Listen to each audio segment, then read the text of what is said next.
Dios les bendiga a todos, hermanos, muy buenas tardes. Ya son las 5 de este miércoles 17 de febrero de 2021.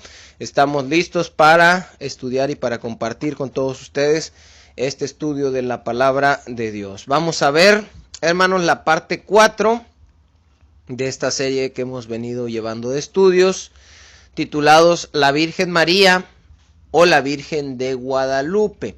No estamos haciendo una diferencia entre la Virgen María católica y la Virgen de Guadalupe católica, sino entre la Virgen María bíblica y la Virgen de Guadalupe católica, que también puede ser la Virgen María católica, porque la Virgen María y la Virgen de Guadalupe supuestamente para la Iglesia Católica son la misma, aunque entre los mismos creyentes hay quienes se consideran marianos y quienes se consideran guadalupanos. Pero para nosotros los dos son la misma, las mismas doctrinas que hemos visto como la Inmaculada Concepción se aplican tanto como para la María Católica como para la Virgen de Guadalupe, y no así para la María bíblica, que esa es en la que nosotros creemos y con la cual no tenemos, o por lo menos no debemos tener, ningún problema.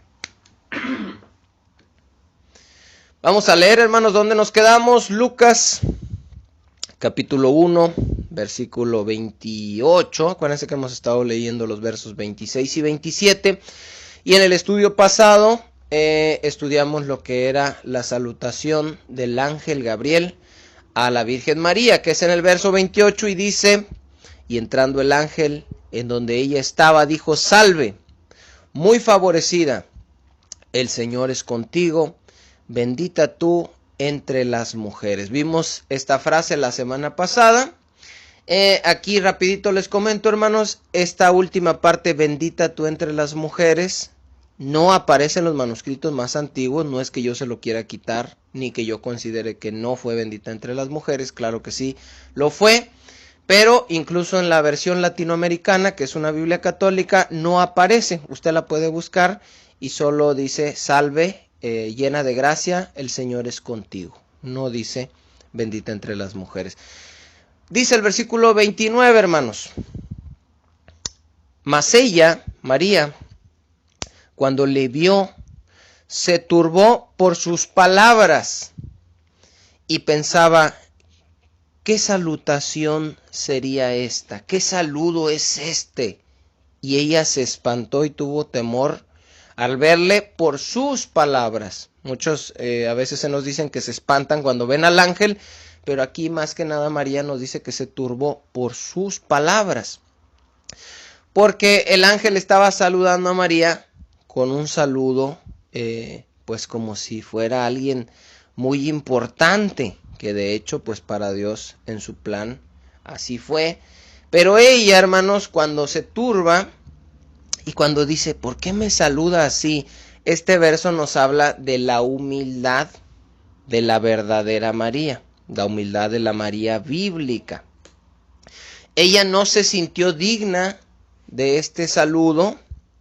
Ella no dijo: sí, así me deben de saludar todos, porque yo soy inmaculada y sin mancha, que fue lo que vimos la semana pasada, que sabemos que la Virgen María bíblica no lo fue igual que todos nosotros, como lo dicen las Escrituras. Pero ella pensó, hermanos: ¿por qué me saluda de esta forma? ¿Por qué me dice esto? Y eso nos habla de su humildad. Ahora vamos a ver un poquito acerca de María. En primer lugar, hermanos, ella era una mujer. Y sabemos que en aquella cultura y en ese tiempo, la mujer era muy menospreciada. Para empezar, hermanos, eso tenemos que considerarlo. Llega este ángel en forma, me imagino, de un varón, no con alas ni con una aureola. Le dice este saludo y se dirige a ella en primer lugar, siendo ella una mujer. Esto para la cultura ya era un poco extraño. Vemos en Juan capítulo 4 versículo 27 lo que pasó cuando Jesús estaba platicando con la samaritana. Dice versículo 27: en esto vinieron sus discípulos y se maravillaron de que hablaba con una mujer. No dice se maravillaron de que hablaba con una samaritana, porque eran enemigos los samaritanos y los judíos, sino que ellos se maravillaron de que Jesús estuviera hablando con una mujer. Sin embargo, ninguno dijo, ¿qué preguntas o qué hablas con ella? Es decir, no lo cuestionaron, no le dijeron, ¿qué le estás diciendo? ¿Por qué le hablaste? Pero se maravillaron que cuando llegan ven que Jesús está hablando con una mujer. ¿Por qué? Por el menosprecio con el que las tenían en aquellos tiempos. Número 2, María tenía, hermanos, entre 12 y 15 años. Entre 12 y 15 años era la edad de María. Estamos hablando de que era una adolescente. Y si ya de por sí ser una mujer en aquellos tiempos era ser menospreciada, ser una mujer de 12 a 15 años, una muchachita, una jovencita, una adolescente, pues era todavía más inferior en ese sentido de que pues no se les consideraba como ni para hablarles, hermanos. Ella, hermanos, también era pobre. Y esto todavía pues nos habla más de ella y de por qué se sorprende de que el ángel la esté saludando de esta forma. 1, siendo mujer. 2, siendo una jovencita, una adolescente.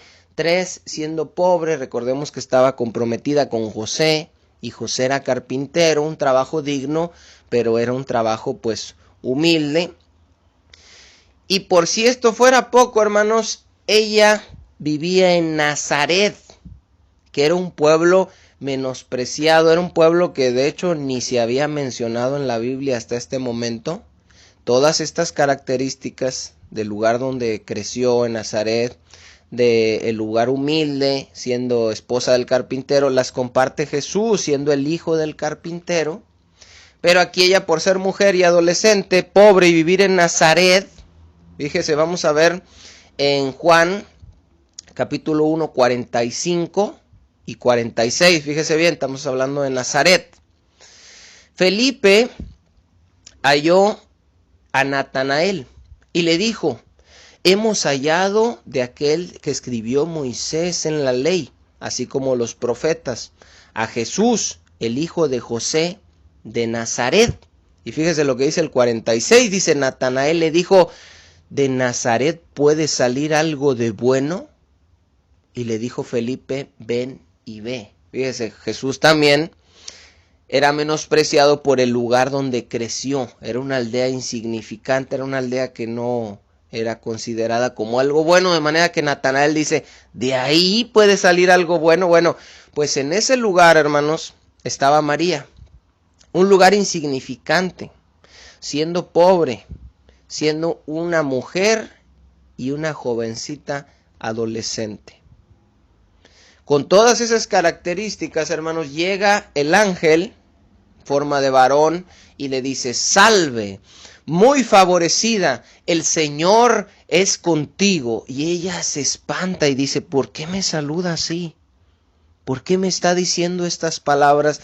Eso nos habla de la humildad de la verdadera María y nos habla de cómo Dios, al igual de que con ella, hace con nosotros, escogiendo gente humilde, escogiendo gente pobre, escogiendo gente insignificante, escogiendo gente pues que no valía nada, para que una vez que Él nos salve, la gloria sea completamente para Él. Y no se iba a compartir la gloria ni con nosotros, ni con María, hermanos. Dice primero a los Corintios, capítulo 1, 26. Pues mirad, hermanos, vuestra vocación, que no sois muchos sabios según la carne, ni muchos poderosos, ni muchos nobles. ¿Ven lo que les digo? Del lugar, de la edad, del género, de todo. Dice el 27, sino que lo necio, ahí estamos incluidos todos, junto con María, del mundo escogió Dios para avergonzar a lo sabio, y lo débil del mundo, está incluida María también junto con toda la iglesia, escogió Dios para avergonzar a lo fuerte, y lo vil del mundo y lo menospreciado, ahí está incluida María, hermanos, bíblica, junto con todos nosotros, junto con el apóstol Pedro, junto con todos, escogió Dios y lo que no es, para deshacer lo que es, a fin de que nadie se jacte en su presencia y que nadie diga, ay, a mí me escogieron porque yo soy, o yo soy inmaculada, yo soy... No, hermanos, error. Dios nos escoge así para que nadie se jacte en su presencia. Entonces esa exaltación que la Iglesia Católica hace a María está mal. Dice el 30... Mas por él estáis vosotros en Cristo Jesús, y María también, el cual ha sido por Dios sabiduría, justificación, santificación y redención, para que, como está escrito, el que se gloría, gloríese en el Señor. Amén. La gloria, hermanos, es para él, no es para nosotros. Dice Lucas capítulo 1, 30, seguimos. Entonces el ángel le dijo, María, no temas, porque has hallado gracia delante de Dios. Fíjese bien, ella teme por sus palabras, dice, ¿qué salutación es esta? Si yo no soy nadie, como lo decía Jeremías, como dijo Salomón, yo soy joven. Jeremías dijo, yo no sé, Señor, yo también soy joven.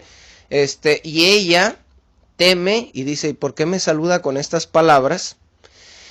Y el ángel le dice, no temas, María, porque has hallado gracia delante de Dios. Y ya vimos la semana pasada que la gracia es el favor inmerecido de parte de Dios. Entonces, Dios nos escogió todos, siendo lo vil, lo menospreciado, lo necio del mundo, lo que no es. ¿Por qué?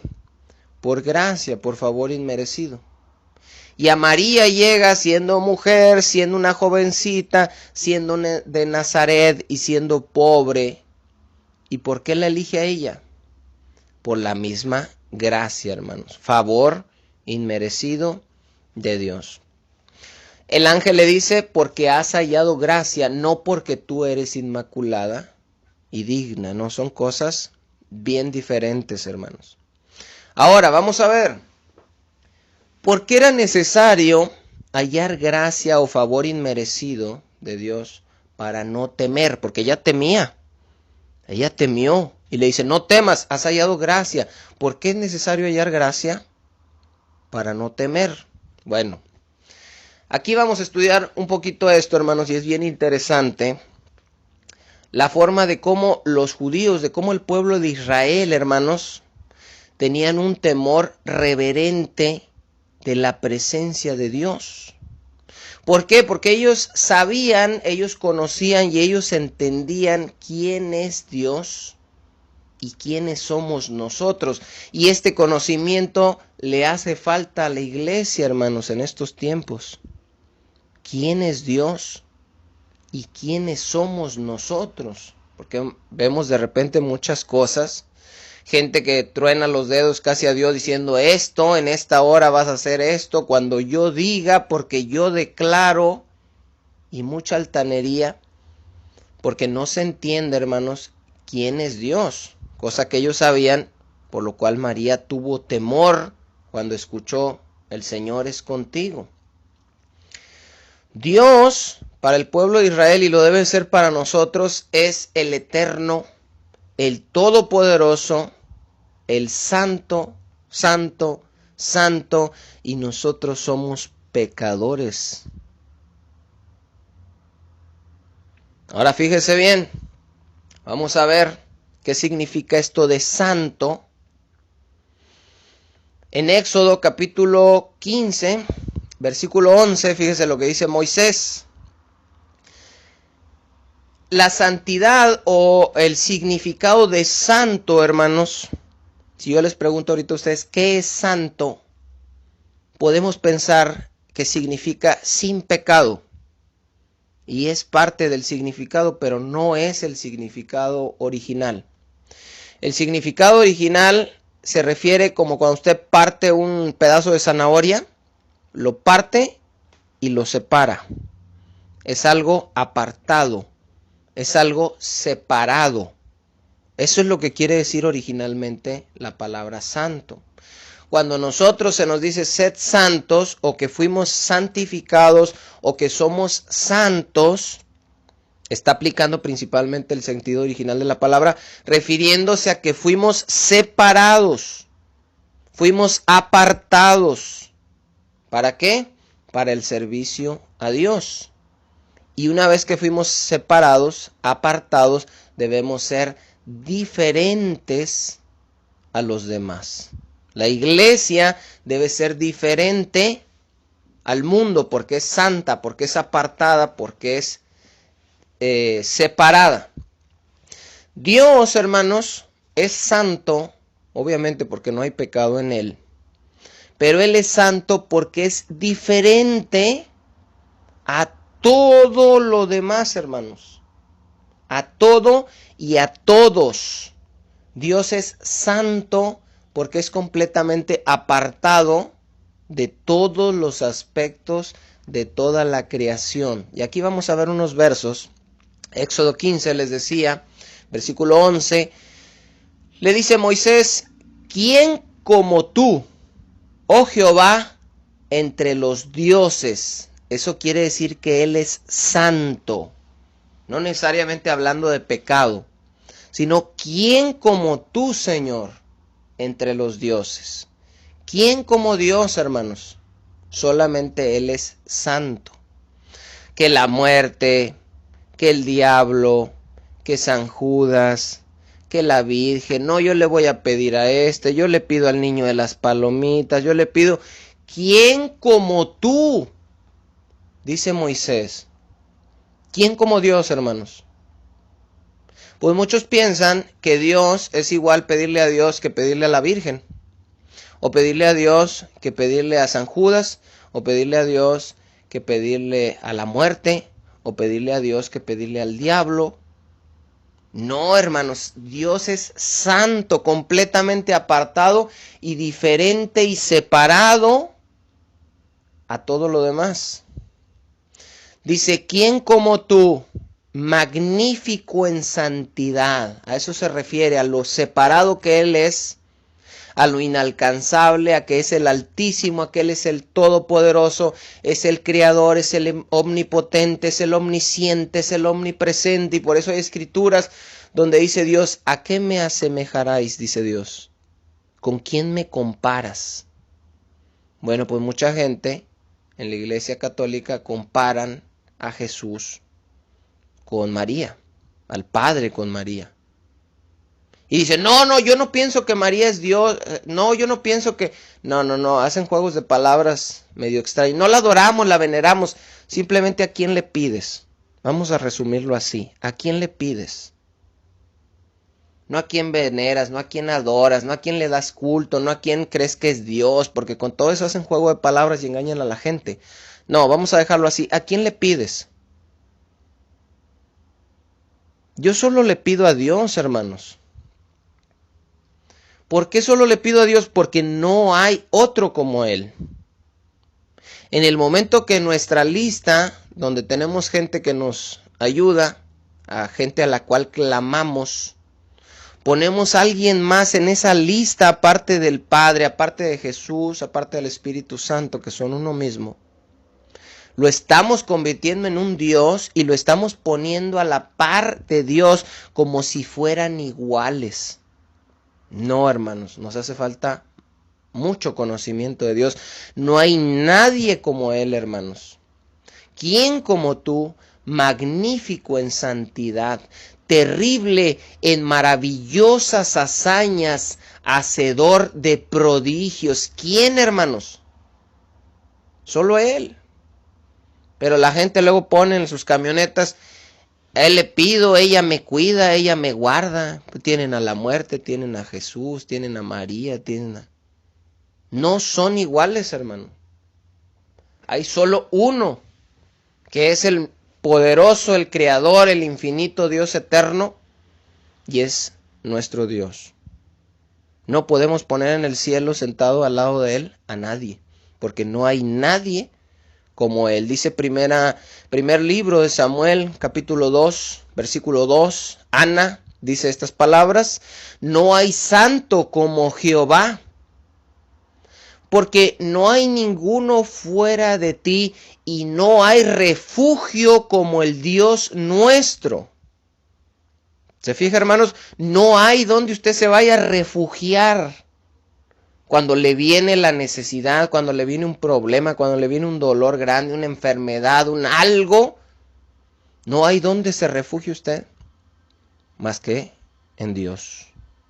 No puede ir usted, virgencita, no hay un refugio como Dios.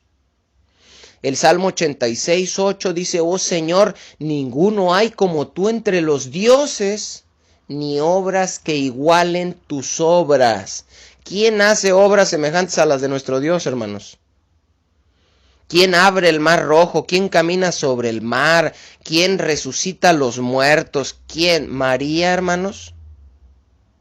Pedro, la muerte, San Judas Tadeo, el niño de las palomitas. No, hermanos. No. Salmo 86, fíjese. Versículo 6.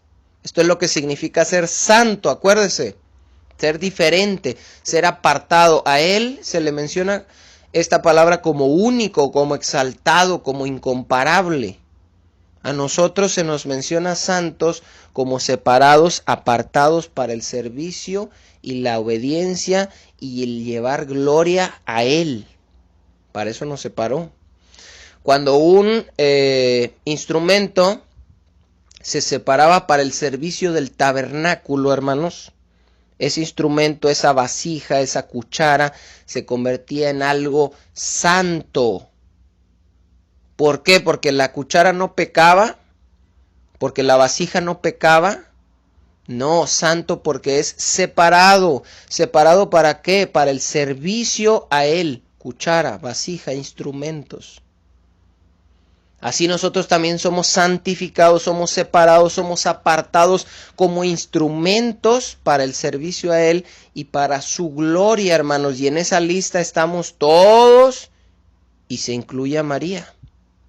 Es un instrumento que Dios separa para su uso y para su gloria, no para gloria de María. Dice: porque ¿quién en los cielos se igualará a Jehová? ¿Quién será semejante a Jehová entre los hijos de los potentados o entre los hijos de los poderosos? ¿Quién, hermanos, de los que se ha muerto y está en el cielo puede ser semejante a Dios? ¿Quién? Dios temible en la gran congregación de los santos y formidable sobre todos cuantos están alrededor de Él. Oh Jehová, Dios de los ejércitos, ¿quién como tú?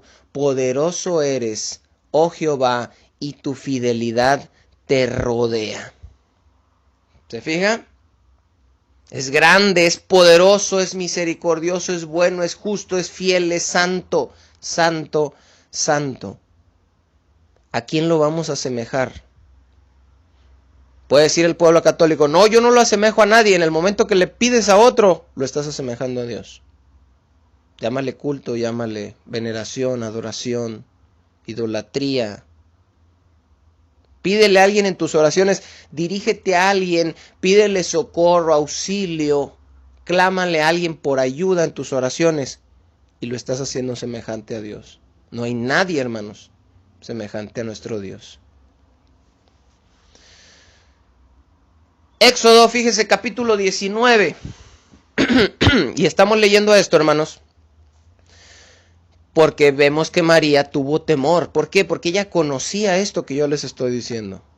Ella conocía las escrituras y ella sabía quién era Dios y quién era ella. Éxodo 19:10 nos habla de cuando Dios iba a descender al monte Sinaí.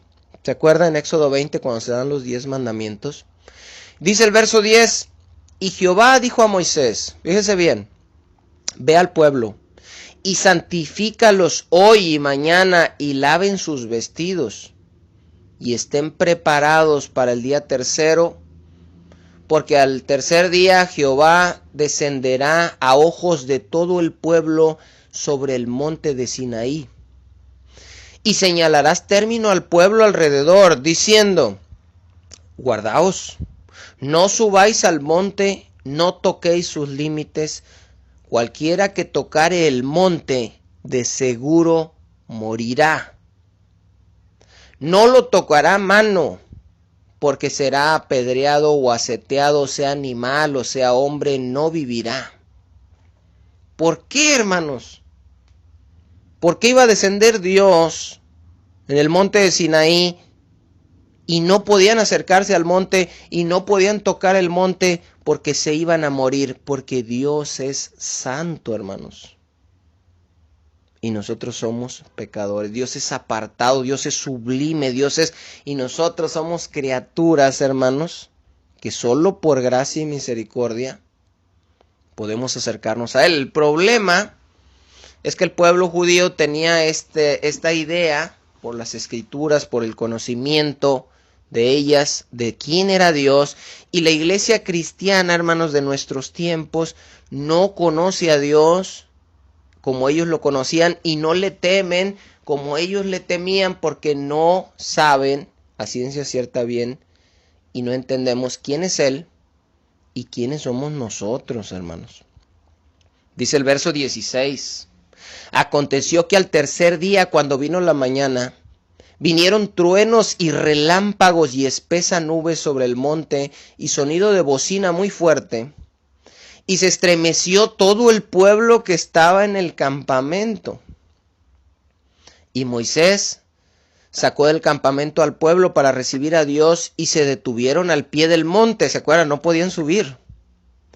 Todo el monte Sinaí humeaba porque Jehová había descendido en él en fuego y el humo subía como el humo de un horno y todo el monte se estremecía en gran manera. El sonido de la bocina iba aumentando en extremo. Moisés hablaba y Dios le respondía con voz tronante. Y descendió Jehová sobre el monte Sinaí, sobre la cumbre del monte, y llamó Jehová a Moisés a la cumbre del monte, y Moisés subió. Dice Hebreos, hermanos, lo vamos a ver más adelante, que cuando estaba pasando esto, Moisés dijo: estoy espantado y temblando. ¿Por qué? Porque Moisés tampoco era inmaculado, porque Moisés tampoco era un superhombre, y Moisés no era sin pecado, hermanos, para idolatrarlo como el pueblo judío lo idolatraba, porque Dios le había llamado y le había permitido a él subir hacia donde nadie más que él podía subir. ¿Por qué Dios permitió eso a Moisés? Por gracia, favor inmerecido. Porque Moisés representaba a Jesús, que es el mediador entre Dios y los hombres. El único mediador que hay entre Dios y los hombres. Dice el versículo 21. Y Jehová dijo a Moisés: desciende, ordena al pueblo que no traspase los límites para ver a Jehová, porque caerá multitud de ellos. Y también que se santifiquen los sacerdotes que se acercan a Jehová, para que Jehová no haya en ellos estrago. ¿Ves? Son los líderes también. No es nada más el pueblo. No es que le eche uno miedo al pueblo, sino que es para todos. Dice que los sacerdotes también se santifiquen, porque si no voy a hacer estrago en ellos. ¿Por qué? Porque la presencia de Dios, hermanos, es tan grande, tan limpia, que yo siempre he pensado, muchas veces se dice: aquí está la presencia, y todos gritan y todos se ríen y todos. Cuando se siente la presencia, hermanos, de Dios, por lo menos así me pasó a mí, lo único que uno puede hacer es callarse y llorar.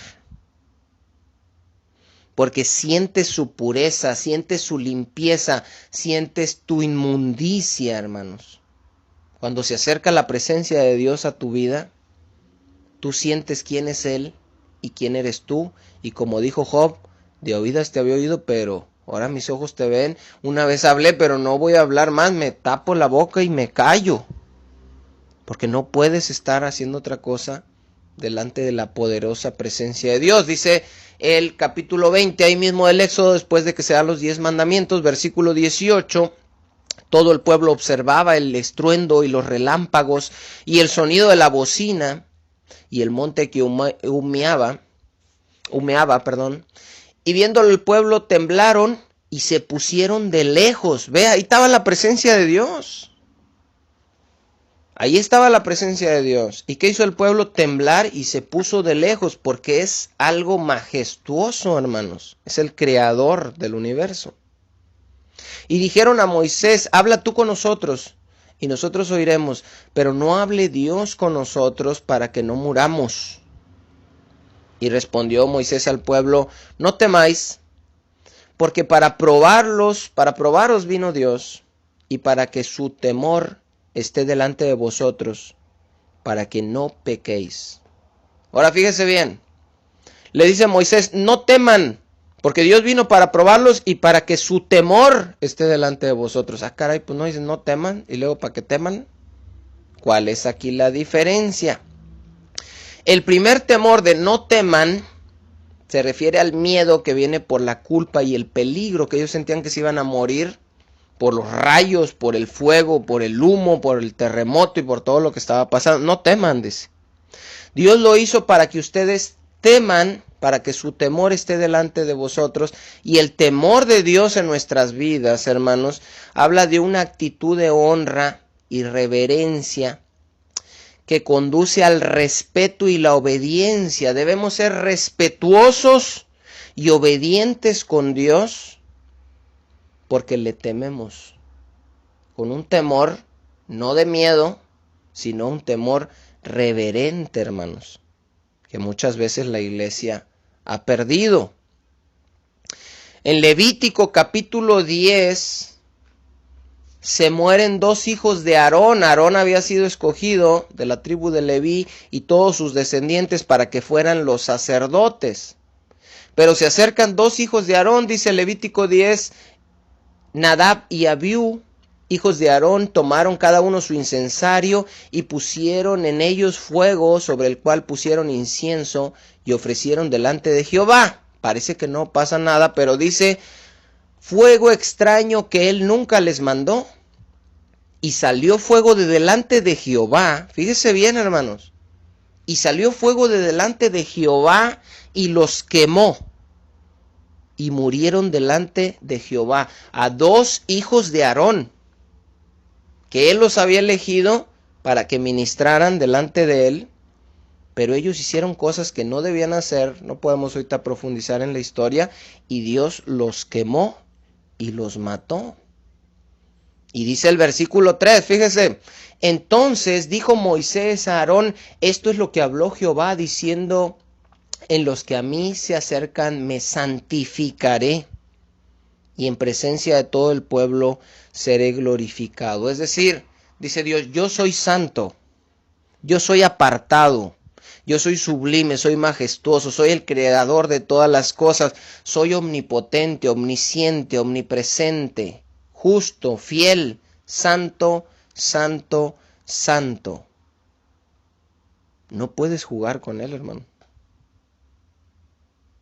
No puedes hacer las cosas a tu manera.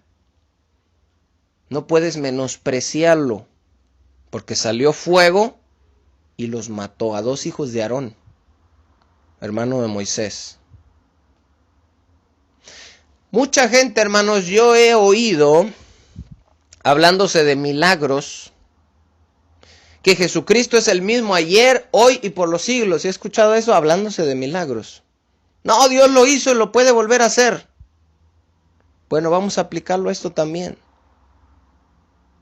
Dios es el mismo, hermanos, porque muchos hacen diferencia, como si en el Antiguo Testamento hubiera habido un Dios malo y en el Nuevo un Dios bueno.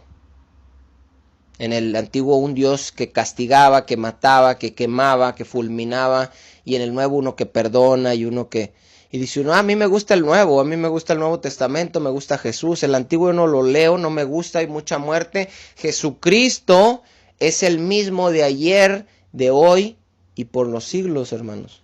No hay que confundirnos.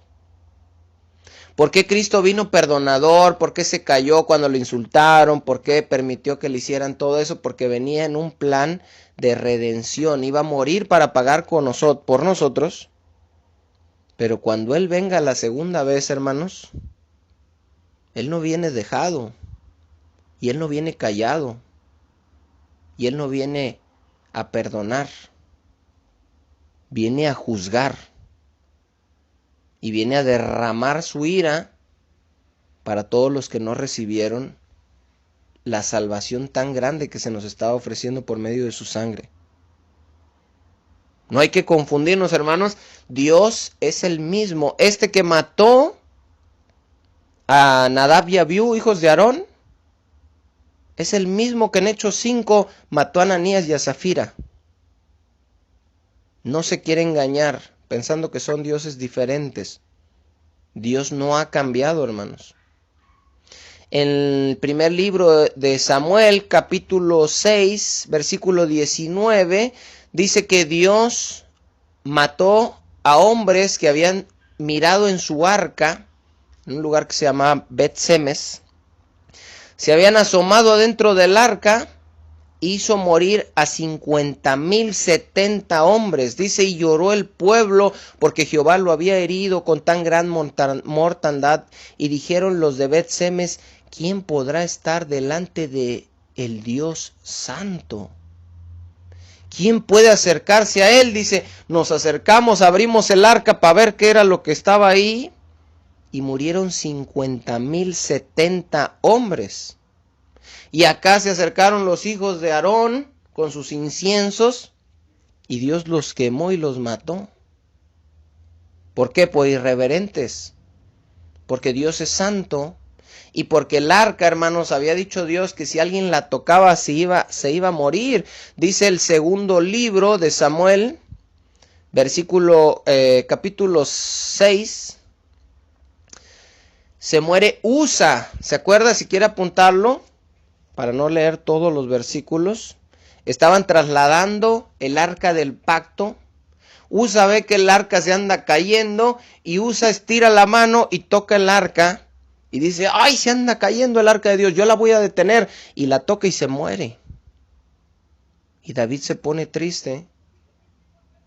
¿Y por qué mató Dios a Usa? Porque Dios ya había dicho que nadie podía tocar el arca. Nadie la podía abrir y ver. Por eso mató a los de Bet-Semes. ¿Por qué no la podían abrir y ver? ¿Por qué nadie la podía tocar? Porque simbolizaba su presencia y su presencia es santa y no nos podemos acercar a Él irreverentemente. No nos podemos acercar a Él jugando, no nos podemos acercar a Él creyendo que somos dignos de acercarnos y que no pasa nada y que podemos vivir vidas como queramos. Ah, si quiero leo, si quiero oro, si quiero estudio, no pasa nada, Dios es a todo dar. Tenemos una idea equivocada que no tenía María, por lo cual cuando el ángel le dice el Señor es contigo, ella temió. Dice Isaías 6, fíjese hermano. Isaías 6, vamos a ver rapidito esta historia. En el año, dice Isaías, que murió el rey Usías, vi yo al Señor sentado sobre un trono alto y sublime, y sus faldas llenaban el templo, dice. Por encima de él había serafines. Cada uno tenía 6 alas, con 2 cubrían sus rostros, con 2 cubrían sus pies, y con 2 volaban, y de el uno al otro daban voces diciendo, Santo, Santo, Santo, Jehová de los ejércitos, toda la tierra está llena de su gloria. Ahora fíjese bien, hermanos. ¿Por qué no nos podemos acercar a Dios? Decimos, si no es por medio de Jesucristo, por el pecado. Pero una vez que Jesucristo paga por nuestro pecado, entonces ahora sí ya entramos y decimos, ¿qué onda Jesús? ¿Cómo te va? ¿Qué chido? No, pues mira, yo quiero esto, quiero una casa, quiero ir. No. Los serafines, hermanos, no tenían pecado.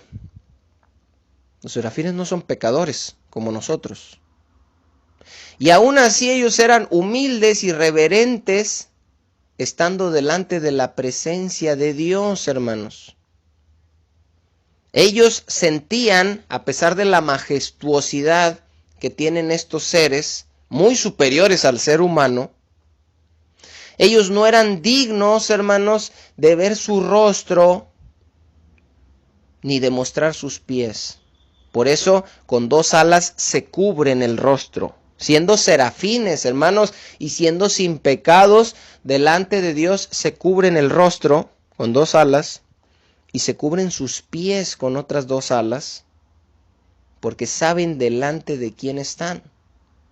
Juan el Bautista dijo, detrás de mí viene uno del cual no soy digno, hermanos, de desabrochar la correa de su calzado. No soy digno. ¿Por qué? Porque sabía quién era él. Ellos sabían, hermanos, los serafines que están volando aquí delante de nuestro Dios, que ellos solo eran insignificantes criaturas delante del Creador. Imagínense si los serafines sabían y entendían eso, si los serafines eran sin pecado y majestuosos, y aún así ellos se consideraban indignos y solamente simples criaturas delante del Creador. Imagínense el concepto que tiene la iglesia, con el cual pide altaneramente, exige, declara y un montón de cosas, hermanos, como si Dios trabajara para ellos. Ahora, la iglesia católica, hermanos, pone a María como si ella fuera la reina del cielo. Una criatura muy inferior en gloria a los serafines. Y aún así la ponen en un trono y le llaman la reina del cielo, hermanos. Imagínense esa tremenda blasfemia, esa tremenda herejía. La reina del cielo, una criatura en el trono junto al creador del universo. Eso nos da a entender que ellos no saben y no entienden, hermanos, qué significa que Él es santo, santo, santo. No lo entienden. Piensan que podemos ser, una vez que perdonaron nuestros pecados, semejantes a Él, y que María ahora está en un trono al lado de Él, siendo que ella es criatura, al lado reinando del Creador, como reina del cielo. Eso no puede ser, hermanos. Ahora, otra cosa que les quería decir de los serafines, antes de que sigamos adelante. Ellos no fueron redimidos, hermanos. Los serafines no fueron comprados a precio de sangre. Y aún así le están alabando día y noche, con humildad y reverencia, cubriendo sus rostros y sus pies, exaltándolo y diciendo, Santo, Santo, Santo, Jehová de los ejércitos, toda la tierra está llena de tu gloria. Y Cristo no murió por ellos. Y la iglesia, hermanos, usted que me está escuchando, usted fue comprado y redimido, porque este santo, santo, santo Jehová de los ejércitos, del cual toda la tierra está llena de su gloria, se hizo hombre y vino y derramó su sangre por gracia y misericordia para que fueran perdonados nuestros pecados y no termináramos en el infierno. Si los serafines tienen razones y lo alaban con razón justamente por quién es Él, porque es el Creador, porque es santo, sublime, altísimo, poderoso y el Creador de todas las cosas, ¿cuánto más tenemos nosotros razón para alabarlo y para exaltarlo? Porque siendo quien es, vino a hacer lo que hizo por nosotros, que no valíamos absolutamente nada, hermanos. El Dios eterno, el Creador del universo, muriendo por ti y por mí, por gracia, sin merecerlo, el Todopoderoso, por insignificantes criaturas.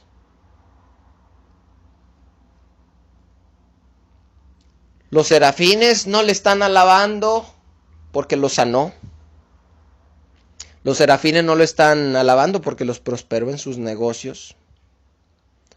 Los serafines no lo están alabando porque arregló, sus problemas matrimoniales o familiares. Ellos le alaban porque Él es digno de ser alabado. Aunque no sanes, aunque no prosperes, aunque no arreglen tu familia, aunque no te hubiera salvado Dios, Él era digno de ser alabado y glorificado. ¿Cuánto más sabiendo que murió por nosotros, hermanos? ¿Cuánto más?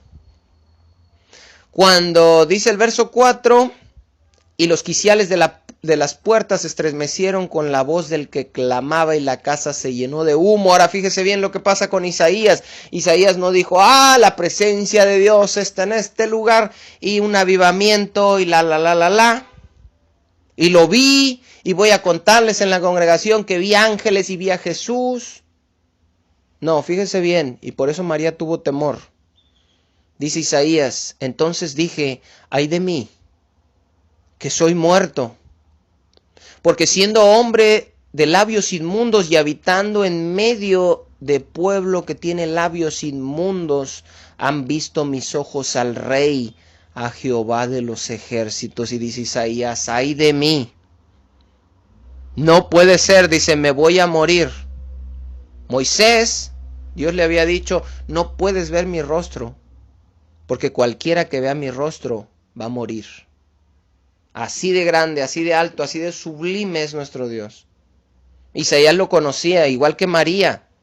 Lo temía con un temor reverente y dice, ay de mí, porque siendo yo hombre inmundo de labios y habitando en medio de pueblo que tiene labios inmundos. Fíjese, él reconocía su pecado. ¿Se acuerda lo que le dije ahorita? Cuando usted sienta la verdadera presencia de Dios, se va a sentir sumamente indigno, hermano.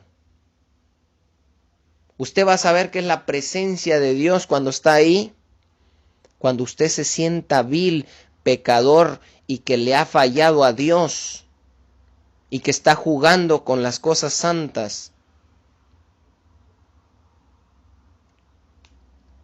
Es lo que siente uno cuando está en la presencia de Dios y uno llora.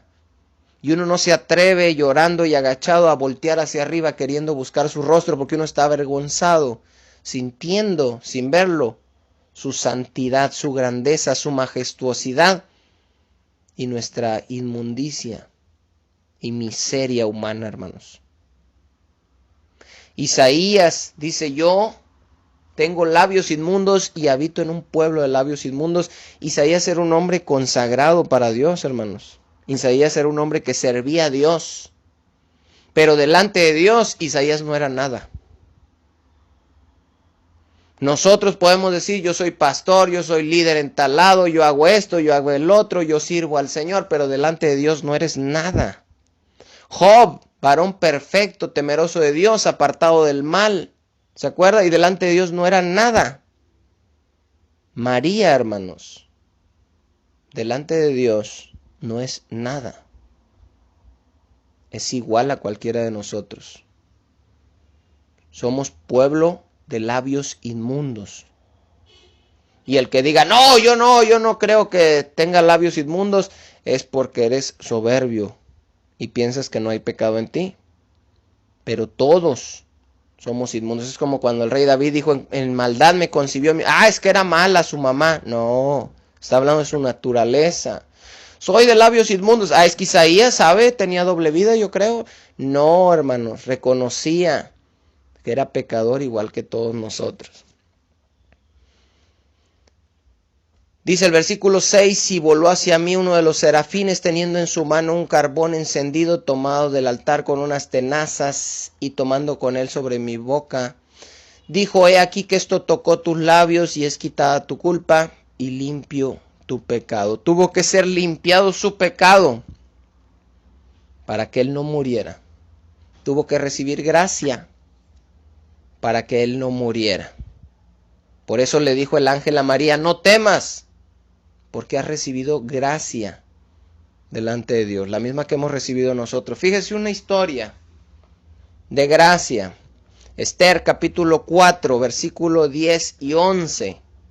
¿Se acuerda que iban a matar al pueblo judío? Se había planeado ya matar al pueblo judío. Y Esther le manda a decir Mardoqueo, pues que hable con el rey para que le diga que los van a matar, que qué hacen. Y dice el versículo 10, entonces Esther dijo a Atac que le dijese a Mardoqueo, todos los siervos del rey y el pueblo de las provincias del rey saben que cualquier mujer que entra en el patio interior para ver al rey, esto simboliza el lugar santísimo, el rey simboliza a Dios, la iglesia, la mujer simboliza a la iglesia. Dice, sin ser llamado, una sola ley hay respecto de él.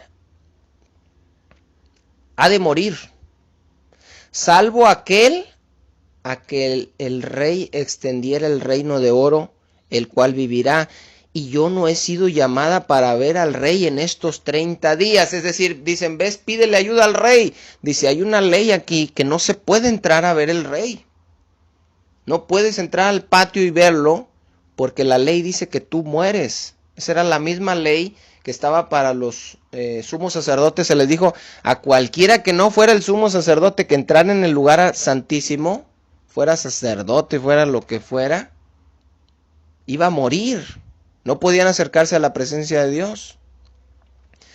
Dice el versículo 15 y 16, después de que le dice Mardoqueo que si no entra a pedir auxilio al rey, pues la van a matar también a ella, porque ella es judía también. Dice, y Esther dijo que respondiesen a Mardoqueo, ve y reúne a todos los judíos que se hallan en Susa, y ayunad por mí, y no comáis ni bebáis en 3 días, noche y día. Yo también con mis doncellas ayunaré igualmente, y entonces entraré a ver al rey, aunque no sea conforme a la ley, y si perezco, que perezca. Dice, voy a entrar al lugar donde está el rey, voy a entrar al lugar donde no debo entrar, a pedir auxilio, a pedir socorro, y si me muero, pues ni modo. Dice el capítulo 5, versículo 1 al 3. Aconteció que al tercer día, estos 3 días nos hablan de la muerte y resurrección de Jesús, al tercer día siempre. Ella estaba muerta desde que tomó la decisión de entrar a ese lugar donde iba a morir, y esos 3 días estuvo como muerta, y a los 3 días resucita. Toda esa simbología está escondida aquí. Aconteció que al tercer día se vistió Esther de su vestido real y entró en el patio interior de la casa del rey, enfrente del aposento del rey, y estaba el rey sentado en su trono en el aposento real, enfrente de la entrada del aposento. Y cuando vio a la reina Esther que estaba en el patio, ella obtuvo gracia ante sus ojos. Y el rey extendió el cetro de oro que tendría en la mano. Entonces vino Esther y tocó la punta del cetro. Aquí lo que quiero ver, hermanos, y resaltar es, ella obtuvo gracia ante sus ojos, favor inmerecido. Debía morir, pero no murió. ¿Por qué? Por favor inmerecido, por gracia. La misma gracia que recibe María y que recibimos todos. Y dice la epístola de los Hebreos, capítulo 4, versículo 16.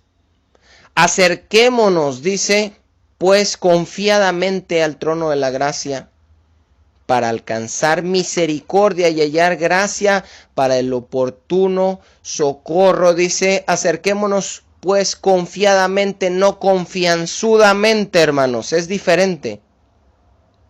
Hay gente, una vez oí una señora que decía que él le decía a Jesús, Chuy, mi Chuyito.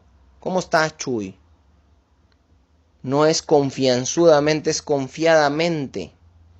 Y esta confianza no la tenemos porque seamos buenos, sino porque Cristo, hermanos, murió por nosotros. Esta gracia, este favor inmerecido de podernos acercar ahora en el nuevo pacto a la presencia de Dios, ese beneficio que usted tiene de poder orar y que Dios lo escuche, de que usted se pueda acercar confiadamente al trono de la gracia para hallar el oportuno socorro, no fue simplemente porque Dios un día estaba de buenas y dijo, bueno, pues ya que pasen, no. Ese favor inmerecido se nos dio porque el precio que debíamos pagar por nuestro pecado lo pagó Dios mismo, haciéndose hombre y muriendo para pagar por nuestros pecados. Muchas veces, hermanos, pensamos por eso que el Dios del Antiguo Testamento y el Dios del Nuevo son diferentes. No. Déjeme explicarle rapidito esto. El Dios del Antiguo era porque eran sombras, figuras, no se podían acercar. Y en el Dios del Nuevo nos podemos acercar confiadamente al trono de la gracia. Porque la ira de Dios, el cual es el mismo del Antiguo Testamento, fue derramada en su totalidad sobre la persona de Jesucristo para que Él pudiera perdonar nuestros pecados. Dios, el cual es el mismo en el Nuevo Testamento, tuvo que derramar su ira para podernos en su justicia perdonar por nuestros pecados, y que ahora sí, por medio del sacrificio de Jesús, de todo lo que Él sufrió, de la ira de Dios que fue derramada sobre Él, podamos acercarnos no confianzudamente, confiadamente al trono de la gracia para hallar el oportuno socorro. Pero sabiendo, hermanos, quién es Él y quiénes somos nosotros, y que la única razón que nos podemos acercar confiadamente al trono de la gracia no es por tus obras, no es por lo que has hecho en Cristo, no es por el dinero que has dado de ofrendas o diezmos, no es por el rango que tengas en la congregación.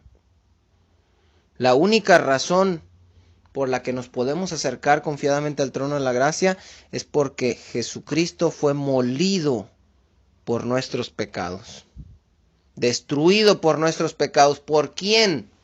Por el mismo Dios Santo, porque no había otra forma de podernos perdonar para que nos acercáramos a Él, más que muriendo Él mismo en su santidad por nosotros, por amor a nosotros. Eso, hermanos, lo exalta Él, y eso deja muy por abajo a todos los demás creyentes, incluyendo a la misma María, hermanos, la cual recibió también gracia. Fíjese bien, Hebreos capítulo 10, versículo 19, ya vamos a acabar, hermanos. Así que, hermanos, teniendo libertad para entrar en el lugar santísimo, por la sangre de Jesucristo, ojo, no por sus obras, no porque Dios ya en el Nuevo Testamento sea diferente, no, sino porque se dio el pago para el perdón de nuestros pecados, que fue la sangre de Jesucristo, por el camino nuevo y vivo que Él nos abrió, a través del velo, esto es, de su carne. ¿Se acuerda que para entrar al lugar santísimo había un velo? Y cuando Jesús muere, el velo se rasgó de arriba abajo. Bueno, esta rasgadura, este velo, esto que estaba ahí y que se abrió para que pudiéramos entrar todos al lugar santísimo y no solo el sumo sacerdote una vez al año, simbolizaba la sangre de Jesucristo. Él fue destruido, Él fue molido, Él fue hecho pedazos, y su sangre paga por nuestros pecados, y su carne molida nos abre a nosotros esa cortina gruesa que estaba para el lugar santísimo. Por el camino nuevo y vivo que Él nos abrió a través del velo, esto es, de su carne. Pero remarco esto, hermanos, porque no es que Jesús dijo, pásenle, yo les voy a abrir. No. Gracias, Jesús, eres a todo dar. Hola, Padre, ya llegamos, mira, queremos dinero y queremos...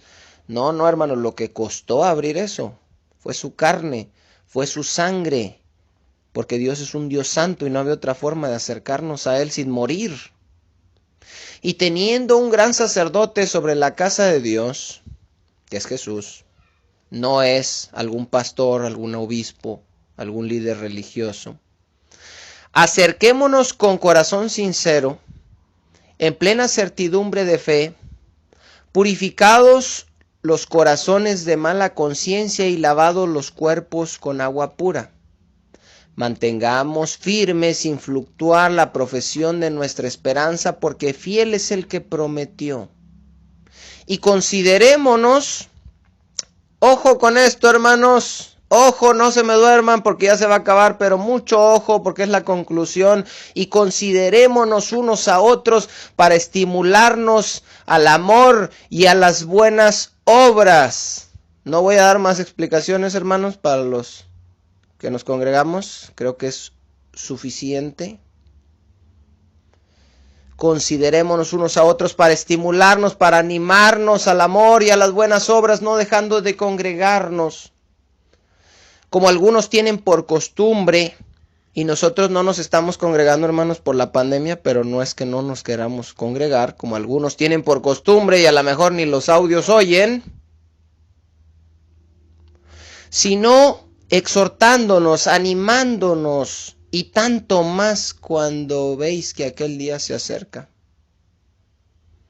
¿Por qué es necesario todo esto? ¿Por qué es necesario que nos animemos al amor, a las buenas obras, que estemos escuchando las prédicas, que estemos poniendo atención, que valoremos quién es Él, que Jesús hizo por nosotros? Dice el versículo 26, porque si pecaremos voluntariamente después de haber recibido el conocimiento de la verdad, ya no queda más sacrificio por los pecados, sino una horrenda expectación de juicio y de hervor de fuego que ha de devorar a los adversarios. Fíjese bien lo que dice para aquellos que piensan que la gracia es más fácil que la ley. La ley era complicada y te prohibía muchas cosas. En la gracia puedes hacer lo que quieras. Mentira. Dice el verso 26. Fíjese bien. 28, perdón. El que viola la ley de Moisés en el Antiguo Testamento, por el testimonio de 2 o 3 testigos muere irremisiblemente. Los mataban, ¿se acuerda? Apedreados y todo el que violaba la ley de Moisés.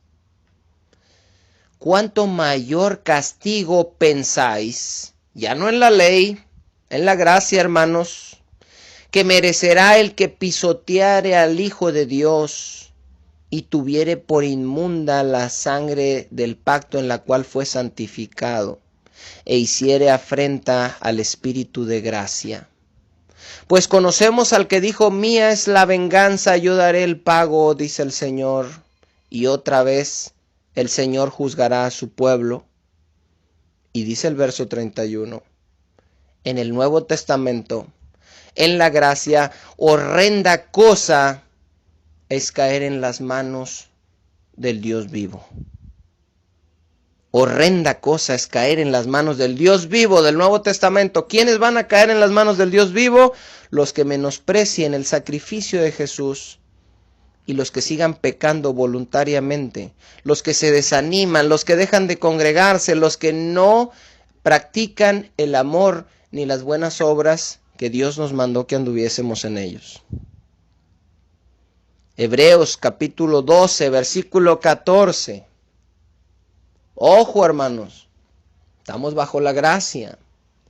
Seguid la paz con todos. ¿Ve? Estimularnos a las buenas obras, al amor, a las buenas obras, no dejando de congregarnos. ¿Qué más debemos de estar haciendo todos? Conociendo a Dios y la gracia que se nos ha concedido en Cristo. Seguid la paz con todos y la santidad, vivir en santidad, hermanos, sin la cual nadie verá al Señor. Porque Dios es santo y nos mandó ser santos también.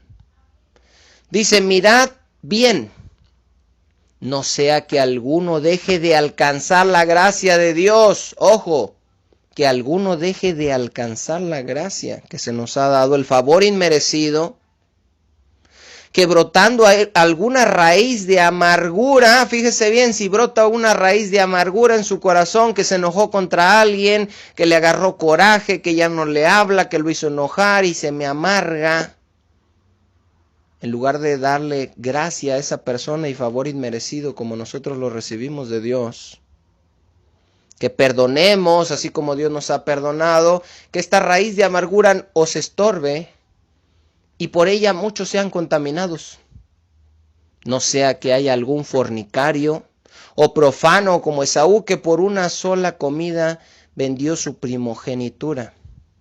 Porque ya sabéis que aún después, deseando heredar la bendición, fue desechado, y no hubo oportunidad para el arrepentimiento, aunque la procuró con lágrimas. Esaú.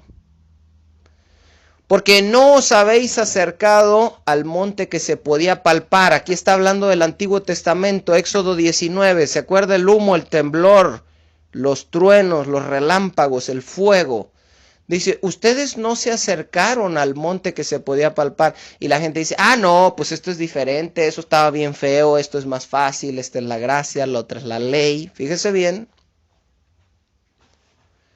Y que ardía en fuego a la oscuridad, a las tinieblas y a la tempestad, al sonido de la trompeta y a la voz que hablaba, la cual los que oyeron rogasen que no se les hablase más. ¿Se acuerda que Moisés le dijeron que no nos hable porque vamos a morir? Porque no podían soportar lo que se ordenaba. Si aún una bestia tocar el monte, será apedreada o pasada con dardos. Se está hablando de eso, ¿se acuerda? Dice, y tan terrible era lo que se veía, que Moisés dijo, estoy espantado y temblando. Sino que os habéis acercado al monte de Sión. Y aquí cuando decimos, eso estaba feo, eso estaba fuerte, esto está bonito, esto no pasa nada, hombre, el Señor, ya estamos en la gracia, Dios perdona todo. Fíjese bien, hermanos, está contrastando. Y dice, sino que os habéis acercado al monte de Sión, a la ciudad del Dios vivo, Jerusalén la celestial, a la compañía de muchos millares de ángeles, a la congregación de los primogénitos que están inscritos en los cielos, a Dios el juez de todos, a los espíritus de los justos hechos perfectos, a Jesús hecho mediador del nuevo pacto, y a la sangre rociada que habla mejor que la de Abel. Fíjese bien, está hablando del nuevo y de la gracia, pero concluye diciendo esto, mirad que no desechéis al que habla, que no deseches a Dios, que no te confíes, que no quieras hacer las cosas según tú las creas mejor, como Nadab y Abiú, los hijos de Aarón. Porque si no escaparon aquellos que desecharon al que los amonestaba desde la tierra, ¿a quién se refiere? El antiguo pacto en el monte Sinaí. Si no escaparon, mucho menos nosotros, fíjese, mucho menos nosotros, dice, si no escaparon los del pacto, los de la ley, los del monte Sinaí, mucho menos nosotros, es más complicado. Si desecharemos al que amonesta desde los cielos, la voz del cual como conmovió entonces la tierra, ¿se acuerdan del temblor y todo eso? Su voz conmovió la tierra, dice en el antiguo pacto, pero ahora ha prometido en el nuevo, en la gracia, aún una vez, y conmoveré no solo la tierra, sino también el cielo. ¿Se acuerda que el sol se convertirá en sangre, la luna en tinieblas y las potencias de los cielos serán conmovidas y las estrellas del cielo van a caer como cuando es sacudida la higuera? En el Antiguo Testamento se espantaron y temblaron porque tembló la tierra. En el Nuevo va a temblar la tierra y el cielo, hermanos, cuando venga el Señor. De eso habla el sexto sello en Apocalipsis 6. Y esta frase, aún una vez, indica la remoción de las cosas movibles como cosas hechas para que queden las inconmovibles. No se confunda con ese verso, a lo mejor se enreda. No hay tiempo ya para explicarlo porque quiero terminar, hermanos. Dice el 28. Así que recibiendo nosotros un reino inconmovible, tengamos gratitud. Y mediante ella, mediante la gratitud, por lo que Dios hizo por nosotros siendo quien es y nosotros siendo quienes somos, sirvamos a Dios agradándole con temor y reverencia, porque nuestro Dios es fuego consumidor.